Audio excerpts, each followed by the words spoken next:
Францын байгаль шинжээч биологч Жан-Батист Ламарк 1809 онд хэвлүүлсэн Амьтны аймгийн философи номдоо амьд организмууд үзэл санаа мэдээллийг бие биедээ дамжуулдаг байж болох тухай онол дэвшүүлтэл бусад судлаачид яаж ийм юм байдгийг бэ энэ бол худлаа ген орчин тухай мэдээлэл дамжуулахгүй бит шин чанарын тухай мэдээлэл дамжуулна хэмээн үгүйсгэсэн юм. Стандарт биологийн ухаанаар бол мэдлэг удамших ёсгүй гагцхүү шин чанар л удамшиж болох хэвчээ. Нүдний өнгө оюун ухааны түвшин аллерги харшил гэх мэт зүйлс удамшихаас биш мэдлэг мэдээлэл удамшихгүй гэнэ. Австрийн лам байгаль шинжээч Грегор Мендел 1865 онд Вандон дээр хийсэн олон жилийн туршилтынхаа дүнд удамшлын үндсэн хуулиудыг нээсэн бөгөөд түүний онолыг хатуу генетик онол гэж нэрлэдэг юм.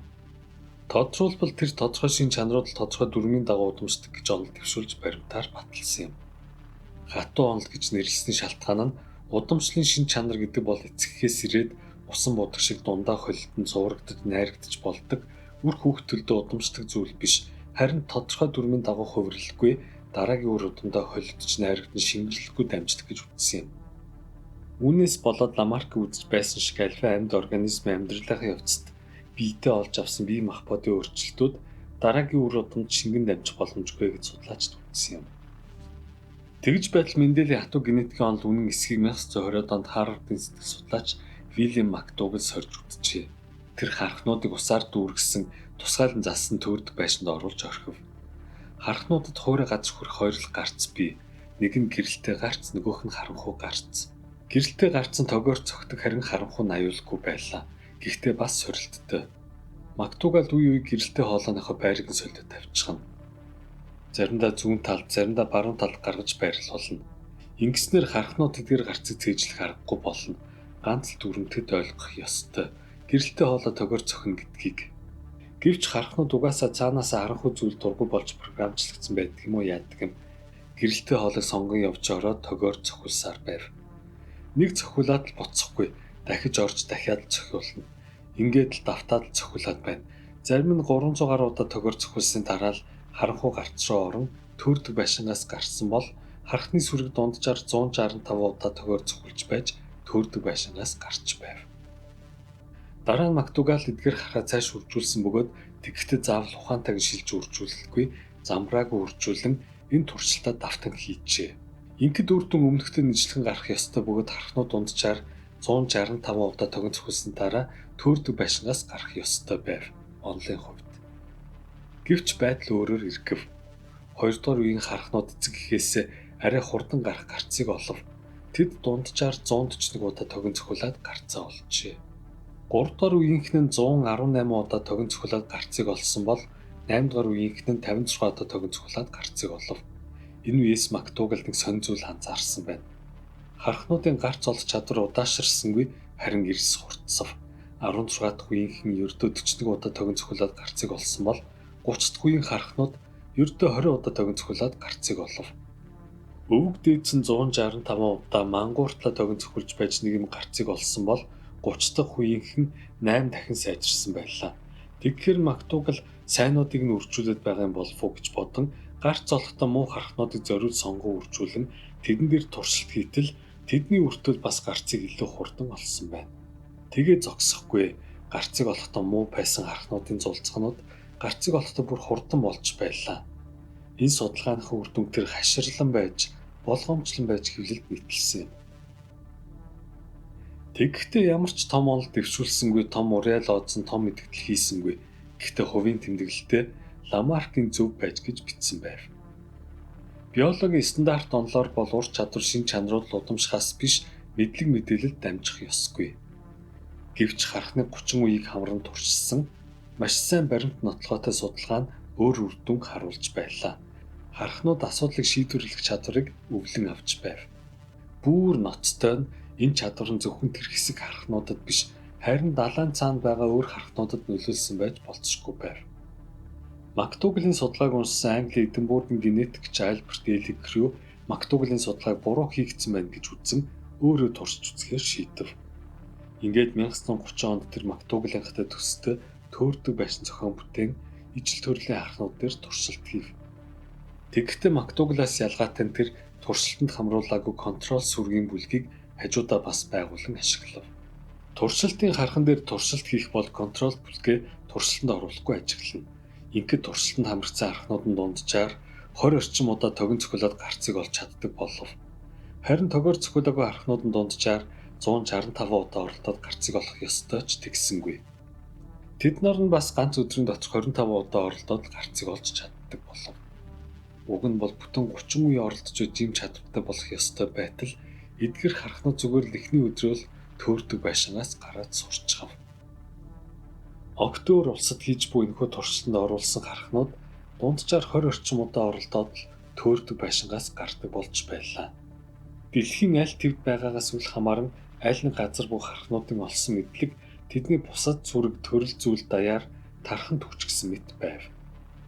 Ийм хачин үзэгдэл дан ганц хархнуудад илрээгүй. Олон жилийн өмнө хүмүүс сүү захиалахад сүү хүргэгч шилэн савтай сүү авчран гэрийнхэн гадаа үлдээдэг байсан юм.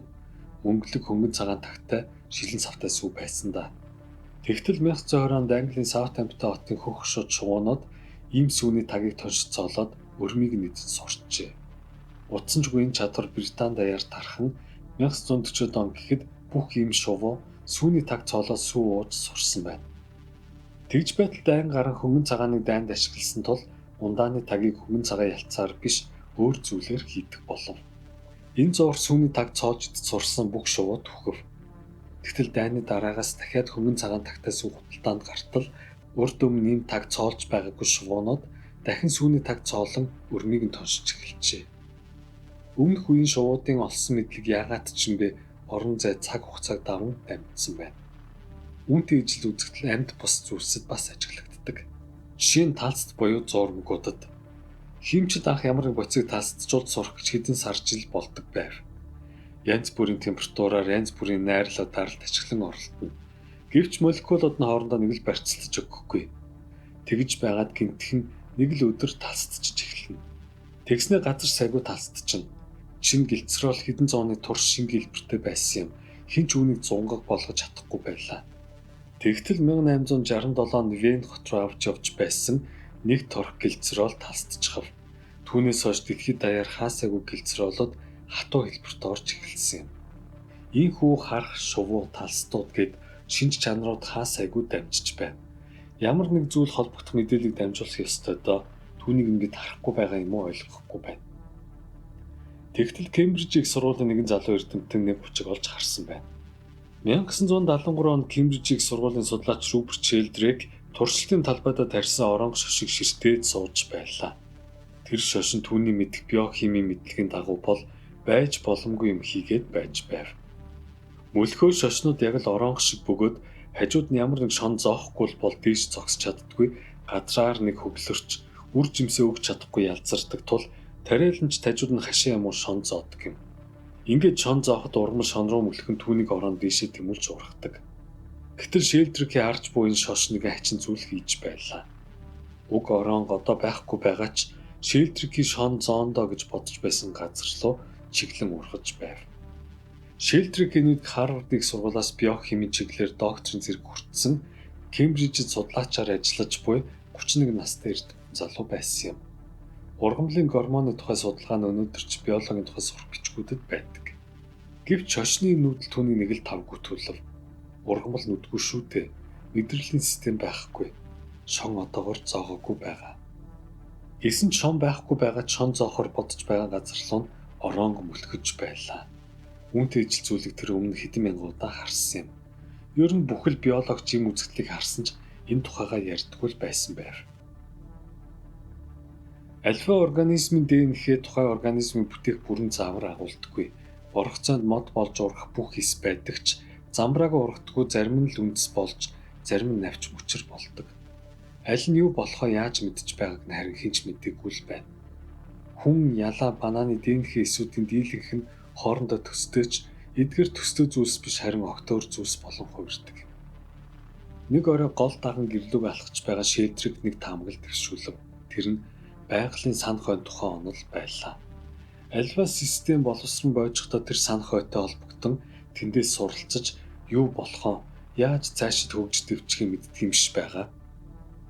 Организмууд тэр сан хойд төдийчнийг хандаж харьцсан сан хойно төдийчнийг хөгжинэ. санах хойд нөлөө нь орон зай цаг хугацаанд баригдахгүй халин гарна. Санах хойд хүрэхийн тулд ямар ч биет холболт шаардлагагүй. Яг л Аватар кинонд гардаг шиг. Тэгж байгаад 1974 онд Шелдрейк хөдөө аж ахуйн судалгааны чиглэлээр энэтхэг явв. Өдөр нь ферм дээр ажиллаж, харин орой үдшийн цагаар сүмд явж, жил гарan бясалгал хийж, орчлонгийн санах хойд талаар судалгаа хийв. Үүнийгээ тэр амьдрал судлалын шинжлэх ухаан гэж нэрлсэн бөгөөд Morphic Resonance гэж нэрлсэн онолынхоо тухай номоо хэвлүүлв. Тэгтэл 1981 оны 9 сард шинжлэх ухааны нэртэй сэтгүүл болох Nature сэтгүүлийн редактор John Mattox шатаавал зохих ном хэмээх шүүмж бичин Шелдрейкийн онолыг эрс буруушаав. Тэр гэхдээ Шелдрейкийн онолыг буруу гэж баталсангүй, зүгээр л аюултай хэмээн үгүйсгэжээ. Тэгээд зогсохгүй үүнийг нь шинжлэх ухаанч онол биш, харин заримдаг шинжлэх ухаан буюу илб хэмээн буруушаасан юм. Үүнээс болоод Шелдрейкийн онолыг сониучрахын судалж байсан эрдэмтэд чимээгүй болов. Агсан төвчний судлаачд магистр докторантууд элдвэр хэлүүлэхээс болгоомжлон энэ сэдвээр судалгаа хийхээсээ ч жиирхэв. Гэлээч эрдэмтэд эрдэмшигчдийн сэтгүүлүүд Шелдрейкийг буруушаан дайрч доромжлох тусам олон нийт харин Шелдрейкийн бүтээлийг сонирхон уншиж эхлэв. 2008 онд Шелдрейкийг Америкт лекц уншиж байтал нэг хүн хутга байранд дайрч хөлийг нь утгалжээ. Ноцтой гэмтэл авсан ч Шелдрейк идгсэн юм.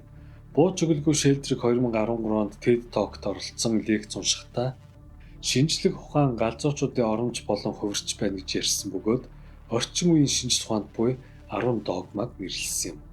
Тэр орчин үеийн шинжлэх ухаан байгалыг механик гэж үзэж байна. Ухамсаргүй гэж бодож байна. Оюун санааг сүнс буюу ухамсартай холбож ойлгохын оронд зүгээр л тархины цахилгаан долгион гэж үзэж байна хэмээн шүүмжилсэн юм. Дараах нь түүний энэ яриаг YouTube-ээс устгажээ. Гэлээч Шелдрейкийн дуу хоолойг дарах гэсэн ордлогод буруугаар хэрэгжсэн юм. Түүн рүү дайрч давших болгонд хүмүүс яагаад түүн рүү дайрч амийг нь хамхих гэж оролдоод байгаа юм болоо хэмээн гайхан эргэцүүлдэг болов.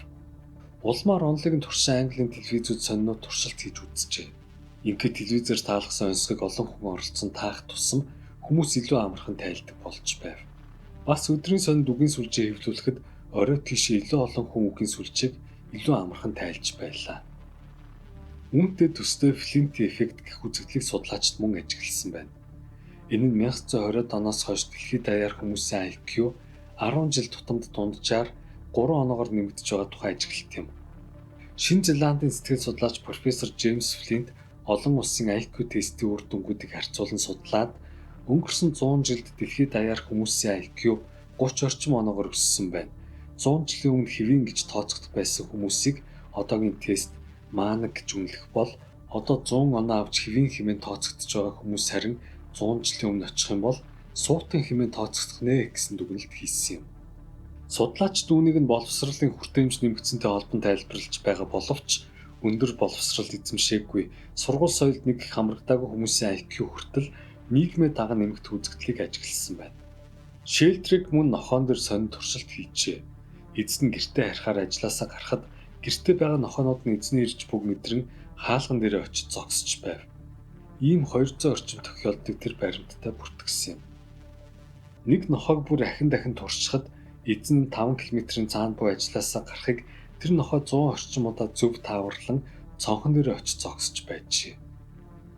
Дараа нь тэр хүмүүсийг араас нь хүнээр харуулan туршив. Ингээд хэнийг нь өөрийг нь араас чиртэж байгааг хүмүүсийн 55% нь зөв тааж байв. Магадгүй энэ мэдрэмжийг бид зөв мэдэх байх. Ардаа нүдгүй хэрнээ бид хэн нэгэн биднийг араас маш ширтгэхэд би маань ягаад ч юм бэ халуун оргин нэг л сонирн болж бусдын харц биен дээр манд бууж байгааг мэдэрдэг. Ийм мэдрэмж бодтой байгааг тэр тодорхой хэмжээгээр баримтжуулсан байна. Тэгтэл өөр нэг хэсэг судлаачид 1979 онд нэгэн арал дээр сармагчингуудад туршилт хийжээ. Ингээд нэгэн сармагчин амт төм сэтгэхээ өмнө усан дугаач суртал удахгүй түүний сүргийнхэн дуурайн угаадаг болов. Тэгж байгаа 100 орчим сармагчийнхээ угааж иддэг болтол гинтхэн тэр аралтай холбоогүй усаар тусгаарлагдсан зайтай байгаа өөр арлууд дээр сармагчингууд ч бас гинтхэн хаанаас хинээс сурчдгийн бүүмэд амт төмсөө угааж иддэг болсон байна. Түүнээс хойш эдгээр судалгааг янз бүрийн эрдэмтэд давтан хийсэн боловч эдгээр үр дүнг орт тас үгүйсгэж чадаагүй юм. Гэхдээ дээрх онол баримтуудад эргэлзэгчд байсаар байгаа бөгөөд тэд мэдээлэлд хэрвээ дамжиж байгаа бол ямар нэг орон зай цахилгааны утас ч юм уу радио долгион ч юм уу ямар нэг зүйлийг ашиглан дамжих ёстой биз дээ. Мэдээлэл дамжихын тулд бас энерги шаардлагатай. Гэтэл ямар ч энергигээр мэдээлэл дамжина гэдэг бол энерги хадгалах хуультай зөрчилдсөн байгалийн хуулийн эсрэг зүйл болно гэж ярьж шүүмжилдэг юм. Гэвч энэ бол сонгодог механик физик талын тайлбар бөгөөд квант физикийн зарим баримтууд энэхүү энерги хадгалах хуультай зөрчилдөж байгааг эрдэмтэд илрүүлснээсээ болоод одоо юунд итгэх мэдэхгүй эргэлзэж эхлээд байна. Квант физикт entanglement буюу эгэл бөөмс хоорондоо салшгүй холбоотой байдаг тухай ойлголт байдаг. Энэ нь зарим эгэл бөөмс хоорондоо салшгүй холбоотой мэт уяатай байдаг гэсэн ойлголт бөгөөд үүгээр бол тэдгээр эгэл бөөмс ямар ч хол зайтай байсан тэр бүхэл хоорондоо олон сая гэрлийн жилийн зайтай хоёр өөр галактик байсан ч хоорондоо уялдаатай хэвээр байдаг ба нэг нь нөгөөгийнхөө үйлдэлд агшин зуурын дотор яг зүзүүлдэг юм. Entanglement хэмээх ийм үзэгдэл бодитод байгааг физик эрдэмтэд 1980-аад онд баталсан юм. Энэ баримт энерги хадгалах хуультай зөрчилддөг бөгөөд альва зүйл гэрлийн урднаас хурдан явах ёсгүй гэсэн физикийн хуулийг бас зөрчдөг. Яагаад ийм үр дүн гарч байгаа учир шалтгааныг одоогоор хэн ч ойлгоогүй байна. 1930-аад онд сэтгэл судлаач Карл Юнг хамтын ухамсар, нийгмийн арт түмний сүргийн оюун санаа гэдэг зүйл байдаг гэсэн таамаглалд дэвшүүлж байсан бол физикч Дэвид Бау бүх орон зай хоорондоо холбоотой гэж ярьж байв. Харин муурны тухай зөвлөлөөр алдартай квант механикч Ирвин Шрёдингер хувь хүний оюун санаа гэдэг зүйл байхгүй. Энэ бол төөрөгдөл, оронд нь дэлхийд даяар, орчлон даяар нэг том оюун санаа л бий гэж хэлж байв. Макс Планк, Никола Тесла, Альберт Эйнштейн гэх мэт хүмүүс цөм өөр чиглэлээр судалгаа хийж өөр туршилтууд хийсэн. Зарим нь математик тооцоол дээр тулгуурласан бол зарим нь хархан дээр судалгаа хийж, зарим нь квантын онол ашигласан юм. Ийхүү орчлонгийн өөрөөр өнцөг буланг судалж байсан ч тэд ухсаар орчлон хорвоо ер нь хоорондоо холбоотой юм биш үү? Магадгүй орчлон хорвоод нэг том санах ойд урсамж байгаад тэр нь хувьсан өөрчлөгдөж байгаа юм болов уу гэсэн таамагт хүрсэн байна. Юутай ч орчлон хорвоо нэг том тесрэлтээс үүсчээ. Эхлээд бүх зүйл асар том ч юм уу жижиг ч юм уу нэг зэг байсан бөгөөд тэр зэг дэлбэрсний дараа тэнгэрт харагдаж буй одод, од гаригууд, дэлхий, эргэс, дэлхий дээр байгаа бүх амьд зүйлс, чулуу, мод, хүмүүс бид үүссэн байна. Цагтаа бидний бид бүх тэр бүх эд эсүүд тэрл нэг зэг дотор хамтдаа цуг байж гэдэгтэр юутай ч эрдэмтэд санал нэгдээд байгаа юм. Үүнээс цааш харин ямар дүгнэлтэнд хүрч ямар онол дэвшүүлэх нь одоо хөгжлийнхээ шатанд явж байна. Магадгүй 50-100 жилийн дараа бидний одоо төсөөлж чадахгүй байгаа сонин дүгнэлтүүдэд эрдэмтэд хүрч болцсохгүй юм. Квант физикийн эцэг гэгддэг Макс Планкийн талаар физикчид бидний бодис гэж бодож байгаа зүйлс хүндээ цул зүйл биш, ердөө л энергийн хэлбэлцэл юм байна гэж үзсэн бөгөөд 1944 онд Флоренц хотод тавьсан илтгэлийнхээ үеэр тэр атомыг судалж амьдралаа энэ чиглэлд зориулсан хүний хувьд би дараах хэдэн зүйлсийг та нөхдөд хэлье. Матер гэдэг бие даасан зүйл байхгүй. Матер зөвхөн атомын жижиг хэсгүүд чичиргэж байдаг хүчний ачаар оршин тогтнодог юм. Энэ хүчний цаана ухамсарт ухаалаг оюун санаа байна гэж үзэх хэрэгтэй. Тэр оюун санаа бол бүх материйн их үүсвэр юм гэж хэлж байв. Тэгвэл алдарт Альберт Эйнштейн сүнс байдаг гэж итгэдэггүй хэрнээ орчлон хорвоод ямар нэг сүнслэг зохицуулт байна гэдгийг ухамсарлан мэдэрч байсан юм. Нас барсан найз Мишель Бесогийнхоо гэр бүл бичсэн загталтаа тэр. Найз маань надаас төрүүлж энэ хачин ертөнцийг орхилоо. Энэ гэвч юуч биш. Физикт итгэдэг бидний хувьд өнгөрсөн одоо ирээдүг гэх цаг хугацааны ялгаа байдаггүй юм. Тэр бол зэрэглээ төдийл хуурмаг үзэгдэл юм гэж бичиж байжээ. Тэгвэл Нобелийн шагналт физикч Вольфганг Паули сэтгэл зүйч Карл Юнгийн дэвшүүлсэн орчлонгийн нэгдмэл оюун санааны тухай онолтой физикийн шинжлэх ухааныг холбохыг насан туршдаа оролцсон бөгөөд тэр материалын чанарыг ухамсарт оюун санааг материалын зүйлтэй нийлүүлэн нэгдмэл байдлаар ойлгож чадсан цагт л байгалийн шинжлэх ухаан төгс болно.